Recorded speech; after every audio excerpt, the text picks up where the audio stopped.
এদিকে চা বসিয়েছি আর এদিকে ডিম করছি। ব্রেকফাস্টে খাবো, 3-4 জন খাবো আমরা। এটার মধ্যে বাটার দিয়েছি আর ডিম দিয়েছি আর গোলমরিচ দেবো আর নুন দেবো, বাস, আর কিছু না।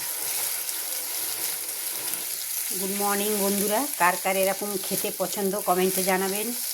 ঝটপট ঝটপট করে বানিয়ে খেয়ে নেবেন। ডিমটা হয়ে গেছে, বাটার দিয়ে এই পাউরুটিগুলো ছেঁকে নেব।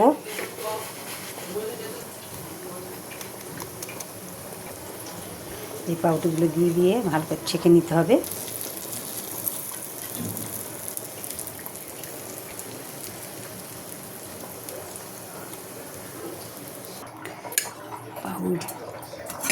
ব্রেড বাটার দিয়ে ভেজে নিয়েছি, মানে ছেঁকে নিয়েছি। তো বন্ধুরা, আমার মতন এরকম কে কে খেতে পছন্দ করে দেখো। একজন খাবে লাল চা আর ব্রেকফাস্ট, আরেকজন খাবে দুধ চা ব্রেকফাস্ট। বাটার আমি দিইনি, সব নিয়ে নেবে। তো বন্ধুরা, যদি ভালো লেগে থাকে লাইক শেয়ার কমেন্ট করবেন, আর কে কে এরকম করে খেতে পছন্দ করেন জানাবেন। ধন্যবাদ।